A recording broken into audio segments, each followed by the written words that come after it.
Only drunk and drive test అనే దాని మీదనే ప్రధానంగా కాన్సన్ట్రేషన్ చేస్తున్నాము. దట్టు డే టైంలో anywhere any time lightening drunk and drive. Sir, ప్రధానంగా మనం చూస్తే నైట్ టైంలో డ్రంక్ అండ్ డ్రైవ్లో దొరికితే కోర్టు వారి యొక్క పర్సంటేజ్ని బట్టి చలాన్లు వేస్తుంటుంది కదా.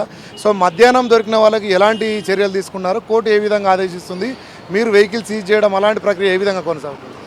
మామూలుగా డ్రంక్ అండ్ డ్రైవ్లో వాళ్ళు దొరికినప్పుడు ఆల్కహాల్ పర్సంటేజ్ని బట్టి కోర్టు వాళ్ళకి శిక్షలు విధించడం జరుగుతుంది.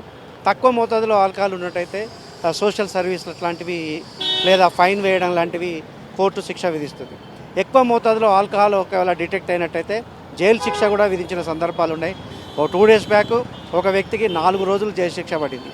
అదేవిధంగా ఒకసారికి మించి డ్రంక్ అండ్ డ్రైవ్లో పట్టుబడినట్టయితే లైసెన్స్ క్యాన్సిలేషన్ కొరకు మేము రాస్తాము. ఆ లైసెన్స్ కూడా ఇప్పటి వరకు దాదాపు గత వారం రోజుల్లో ఒక 18 మందికి లైసెన్స్ క్యాన్సిల్ అయినాయి.